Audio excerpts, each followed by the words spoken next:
Last time on the Read-Aloud Revival.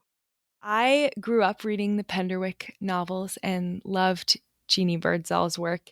And it was so fun to see an author that I had read and loved the work of be a whole person in front of me and get to see all of who she was and all of that interested her. And it was just really beautiful to get a taste of her tangible life outside of writing and what fueled her and how she was inspired and what brought these characters and these stories to life. So I just started a little bit at a time, taking out the really bad things and then splitting things from my own garden and putting them in there and then buying things. It was very gradual. And the only person that really knew I was there and saw me was this wonderful custodian named Ron. And I still take care of it. It feels like another way of the garden paying forward, that it became a story for you. Something welled up in me, a desire to make this book that I loved and that Tommy loved.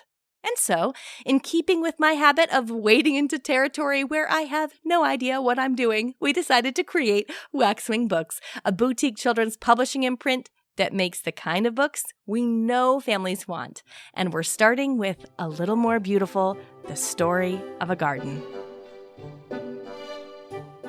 I'm Sarah McKenzie, and this is the Read-Aloud Revival, the podcast that helps your kids fall more in love with books and helps you fall more in love with homeschooling. In this episode, I'll take you on the rest of the adventure. The Kickstarter has officially launched, and you can guarantee your copy in the first print run of A Little More Beautiful, The Story of a Garden by going to waxwingbooks.com. Do it by September 1st, and you'll get some Kickstarter exclusives, including a beautiful new book bag, prints by the illustrator, and more. Now, last time I told you that the manuscript for this book had been passed around to various big publishing houses, and there just wasn't much interest. It wasn't the book they were looking for. But while all of this was happening, I was getting clearer and clearer in my mind as to what this book needed to be. In fact, I was getting clarity on the kinds of books I would make if I was, say, running a publishing house. And my husband, Andrew, he thought I should go for it. Soon after deciding to forge ahead and bring this book to life ourselves, my oldest daughter, Audrey, sent me the Instagram profile of an artist I had seen before but hadn't really thought about in correlation with the story of Lou Alice, which was now a story I really wanted to see brought to life, especially as a way to honor Tommy and the vision that we had shared for this book. The Instagram profile belonged to Breezy Brookshire. I sent her an email.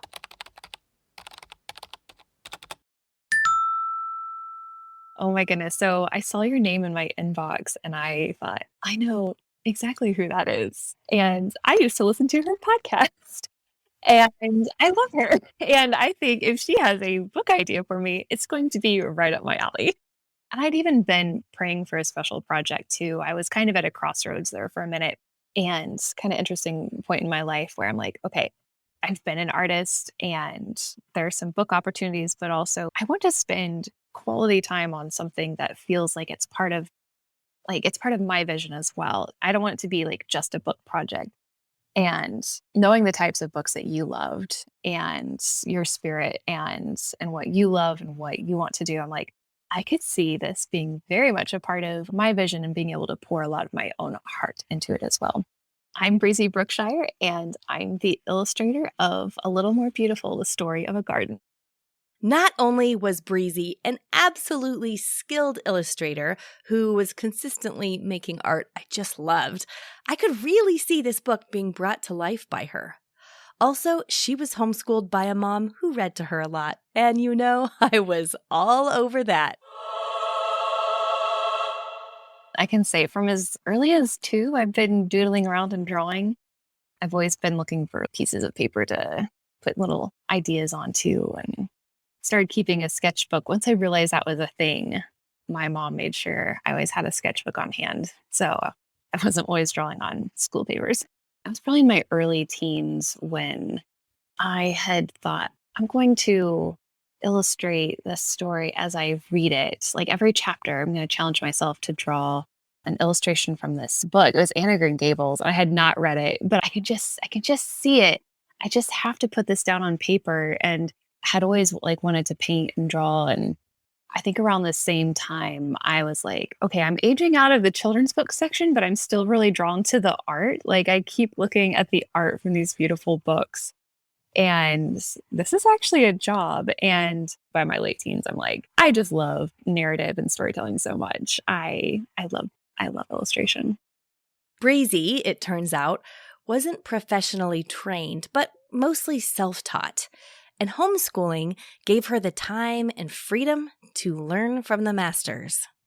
I would go to the library and get books on how the children's book industry worked and how to illustrate. And I would go back to books on painting. This was before YouTube was a big thing. So I would be going to books. And we also have a college professor in town who led up the illustration department in the university, and he became a friend. And so I would once in a while have questions and bounce them off him. There's been different stages where, especially when I was younger, I was encouraged to copy the masters. And so I would look at, children's book illustrators I loved, read some of their bios and learn about where their style came from. And I'd copy them and try to figure out like what makes them them.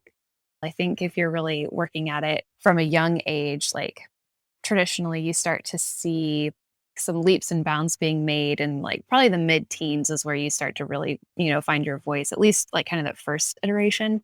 I can look back at some of my sketchbooks when I was like 16 and go, oh, that's where Breezy's starting to show up for real. That's when my professor friend told me, okay, you need to like stop copying the masters too much. You're learning a lot, but also now it's time to really branch out and start having a lot of fun on your own. And just seeing those little like buds and fruits starting to grow, and just all the little details of what makes my style. That was really encouraging to me as a young artist to go, that's my voice. I can see it.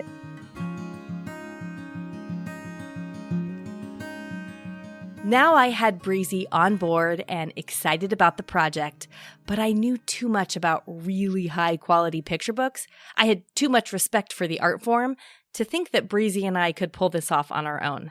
We needed professionals at the top of their game. First, as an author, I needed a picture book editor. Not just any editor, but an editor who knew picture book form and the unique kind of storytelling that picture books do.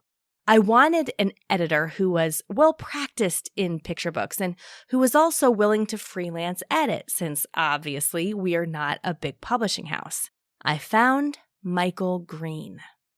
I'm Michael Green. I have run a company called Greenhouse Editorial, and I was fortunate enough to work on A Little More Beautiful, and very glad that I did. It's been a fun process. Michael is the former president and publisher of Philomel Books, an imprint of Penguin Young Readers, Penguin Random House. He's edited books you've read or at least heard about, and has worked with authors like Eric Carle, Oliver Jeffers, Brian Jakes, that's the Redwall guy, Ruta Sepetys, one of my favorite novelists. The Ranger's Apprentice books? He edited those. The Day the Crayons Quit? That too. That picture book was quite a phenomenon, in fact. Also, he edited the Otis books by Lauren Long. He's just got a track record to write home about. I was hired back in 1991. It was my first job directly out of college, and I was hired as an editorial assistant.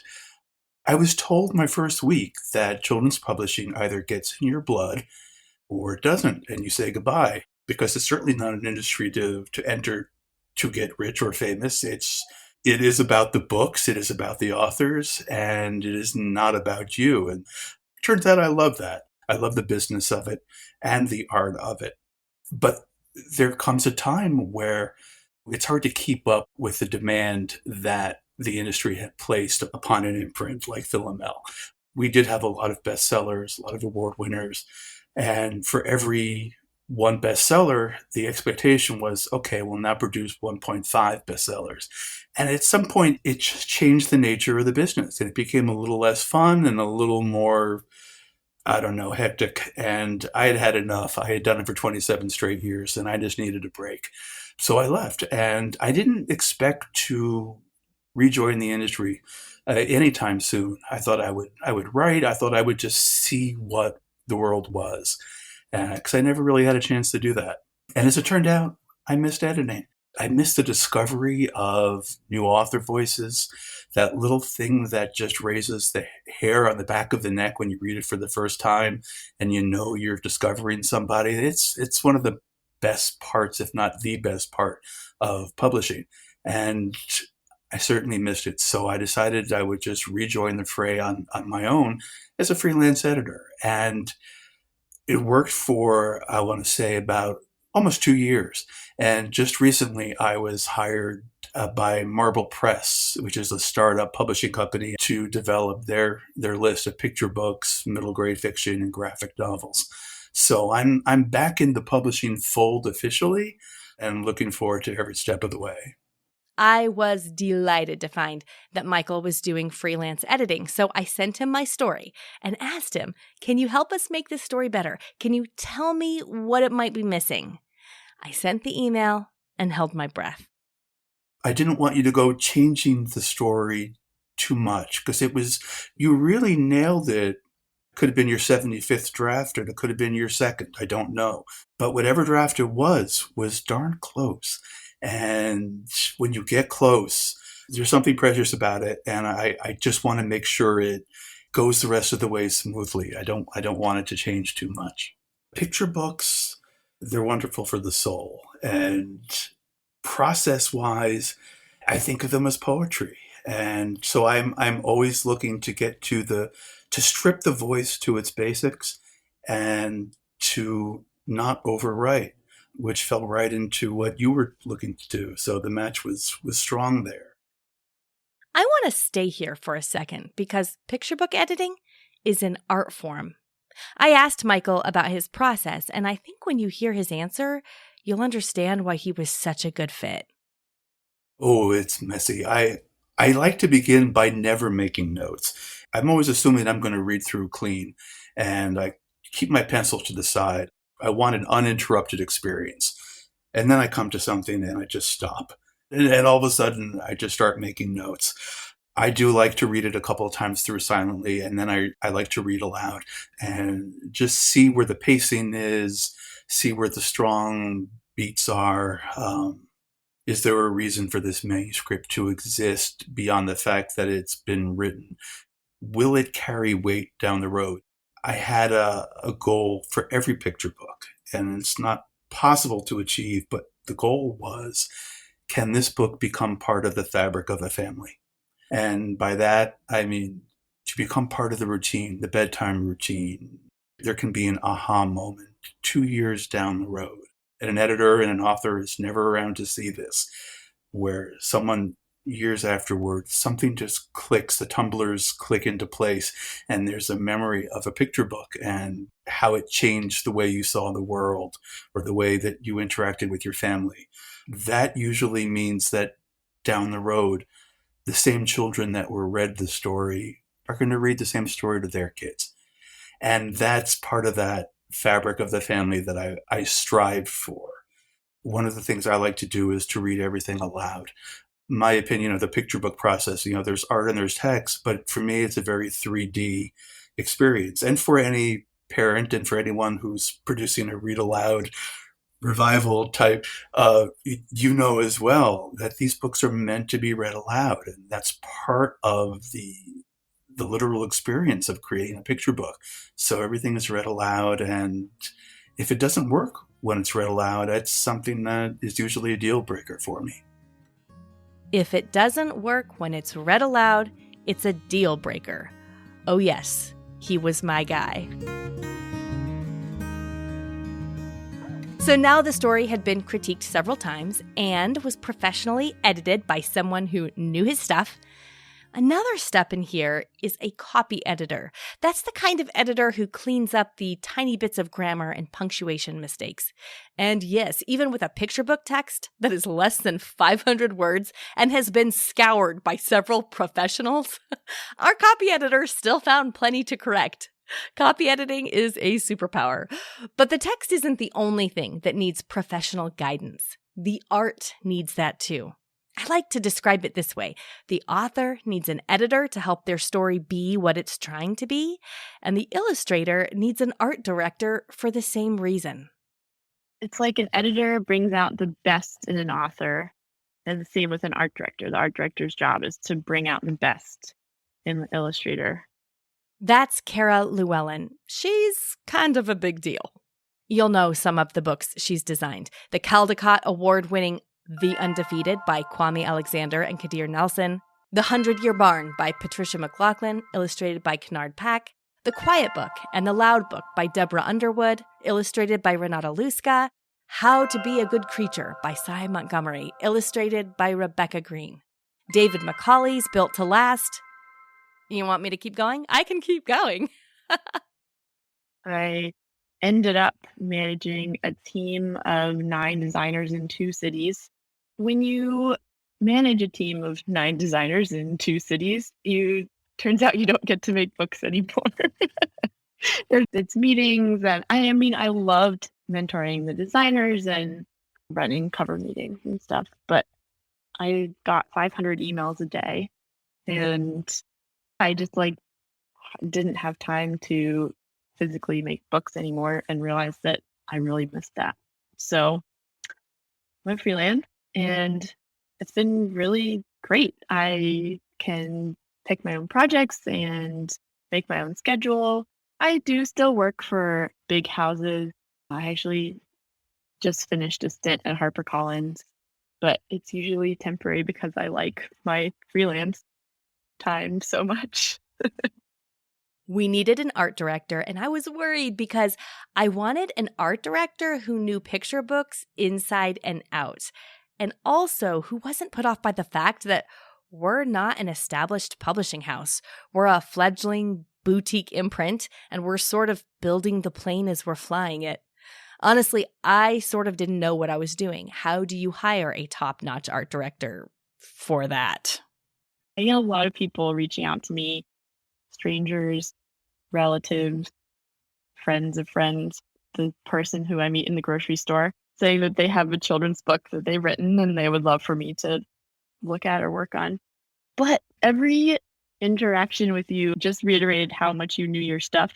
Your manuscript read like the ones I worked on at the big publishing houses. So I was like, oh, man, she's legit.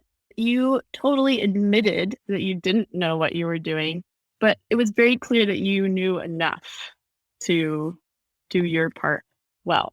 I guess you probably haven't worked that closely with a big publishing house, but you pretty much have it together better than some teams at big publishing houses. So I reached out to Kara, hoping to somehow articulate that we were trying to make the most beautiful picture book possible, and we thought she could help us do it. I knew it was a long shot, but I also knew we couldn't do it alone. just the fact that you knew that it needed to be a collaboration, I think a lot of people don't know that, or at least just don't know all of the behind the scenes work that goes into a picture book. I cannot overstate the importance of a skilled art director on a picture book. We couldn't have made this book look the way it does without Kara. There's a lot more going on behind the scenes than most people realize. What I start with is the manuscript, which is often a Word document. It definitely doesn't look like a book. And from that, I work with the editor to come up with a good trim size and page count and how long it is and what kind of book it's going to be. The trim size part is really fun because you can sort of use what's in the book to figure out the size. So if it's a book about a garden, it might be horizontal, sort of like a landscape view. Or if it's a book about a giraffe, you probably want it to be tall and skinny. And after that, I create a dummy or a book map. People call it different things. And once that is done, the illustrator will send sketches. I will create what's called a mechanical, that sort of early type design, and then starting to have the sketches work with the type and the letter forms to make sure it all is really cohesive and works together. And once we have comments on both the interior and the cover, get all those notes to the illustrator. Sometimes there are revisions, and then the illustrator goes to final art. And the final art stage is probably the longest time period of making a book. Imagine you're making like 17 to 20 full finished paintings. Usually at the end, there are some corrections to the artwork as well, just little tweaks. And then we do what's called first pages, which is when the final art's in, we circulate the pages to everyone, editor, author, illustrator, copy editing sees it, and anyone else who needs to see the book.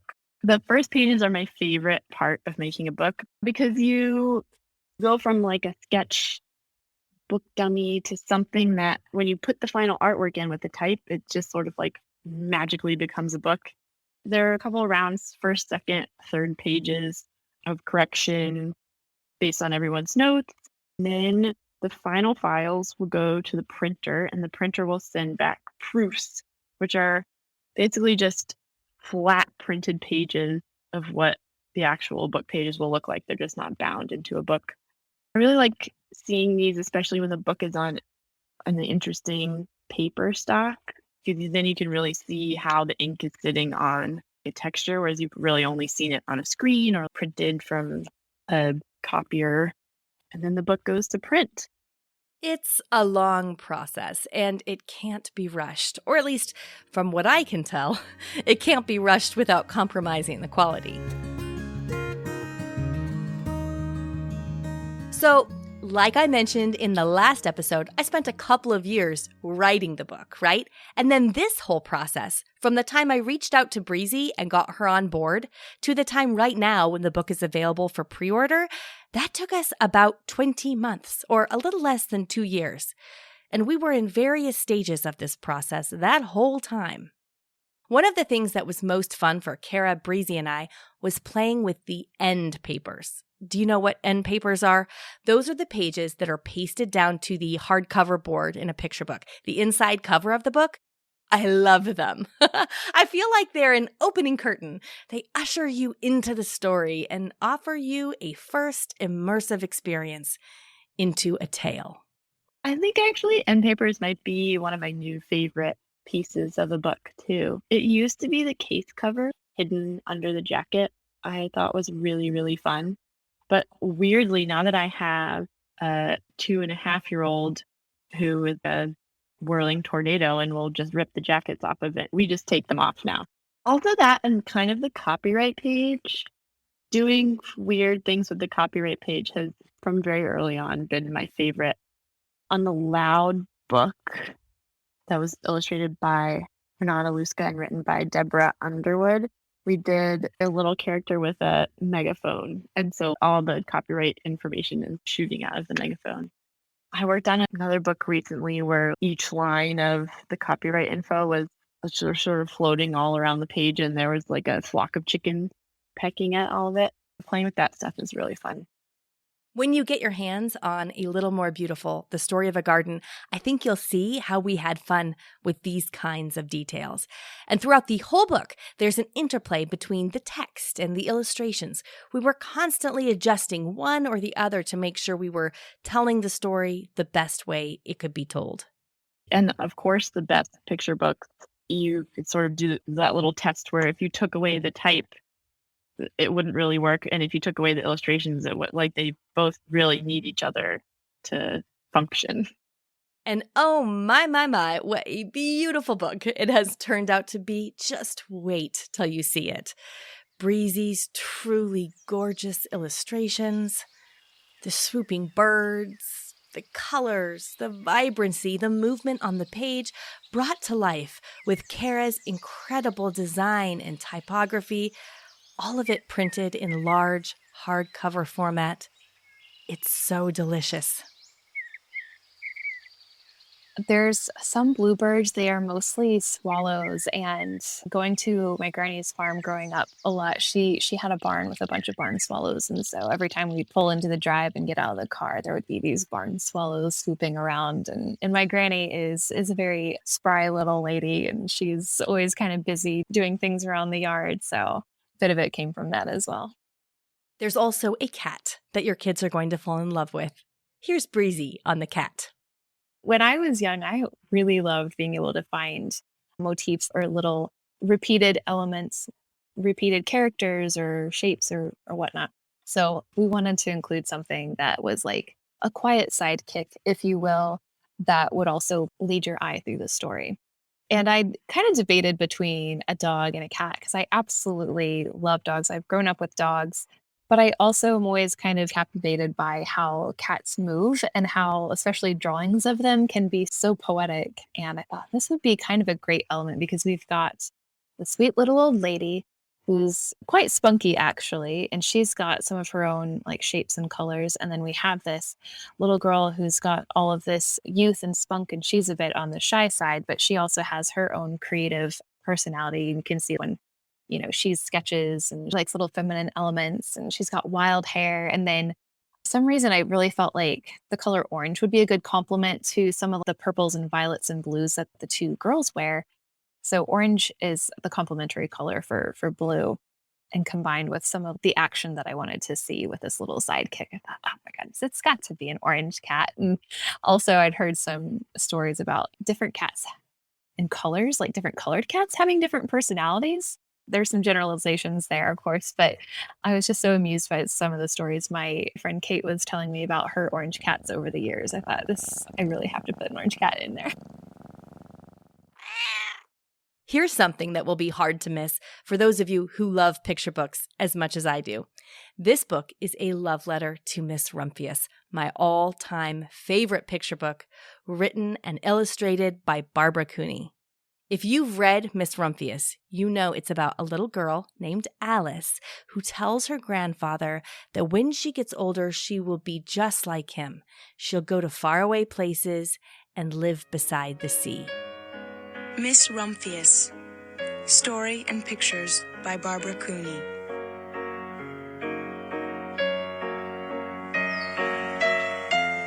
The Lupin Lady lives in a small house overlooking the sea.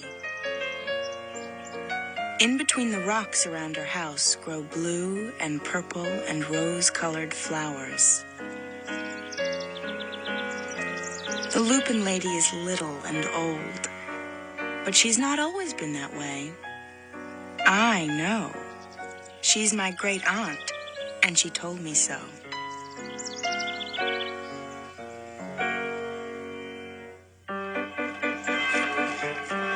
Once upon a time, she was a little girl named Alice who lived in a city by the sea. In the book, her grandfather tells her there is something else she must do. She must do something to make the world more beautiful. If all books are a part of a great conversation, talking to each other and connecting ideas, then mine is talking to Miss Rumphius. In fact, Breezy, knowing that Miss Rumphius was the book of my heart, used Barbara Cooney's illustrations as a launching pad for her own. I have a couple of her illustrations that I just took out of copies of her book that I framed and put on my wall because I love the movement of her hills and that sweeping feeling that her landscapes have. And I also love those moments in Miss Rumphius where she's planting and she's going on a walk and you can just feel the wind moving around her. I knew I had to incorporate that. So when the little girl is standing on the hill and she's thinking and pondering to herself, what can she do? It's very much that similar moment of how is she going to take action? And she's got her basket and she's done a ton of gardening and taking care of the cat already and thinking out her next adventure, if you will. And so we've done it. We've created a book that I think is worth becoming part of the fabric of your family. Worth reading and rereading and rereading again, worth passing on to your friends and family and snuggling close together to read before bed. I think it needs to be said, congratulations to you for having this vision a few years back and for making it come to fruition. It's not easily done, and you had both the material to make it work and the drive and vision to see it through to the end. So I think that's pretty cool. I think it makes the world a little more beautiful. I cannot express how gorgeous your book is. How did you, you've never created a whole book before. How did you do that? I wouldn't have the first idea to know what to do. That's amazing. My hope for this book is I would really love for children to get lost in the words and the art and to just have a really beautiful experience with it, because so many of my experiences with books have been aesthetic, and I think that encounter with beauty definitely shapes the heart, and so I would love for it to somehow influence children to love beauty more. That's what I love and what I really, really hope for children, and I hope that that is a doorway to loving goodness and truth and serving people and being creative and finding beautiful ways to serve each other. That's my hope too. I hope you feel more alive after reading the story, after poring over the pictures. I hope it makes you grateful to be alive in this gorgeous world, makes you feel loved and seen. And I hope it helps you love and see and serve those around you better.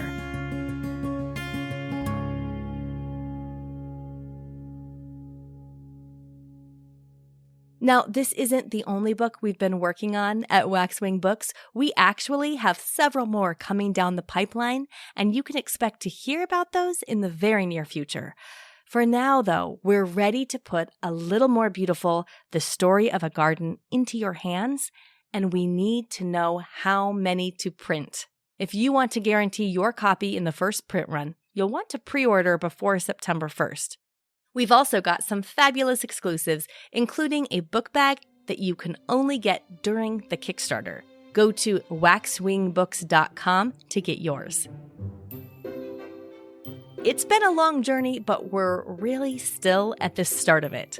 At Waxwing Books, we're committed to bringing you books that your kids will love to read and that you'll love to read aloud again and again. Head to waxwingbooks.com to get your own copy of A Little More Beautiful, The Story of a Garden. Thanks so much for listening. This episode was written and narrated by me, Sarah Mackenzie, and produced by the team at Yellow House Media. Until next time, go make meaningful and lasting connections with your kids through books.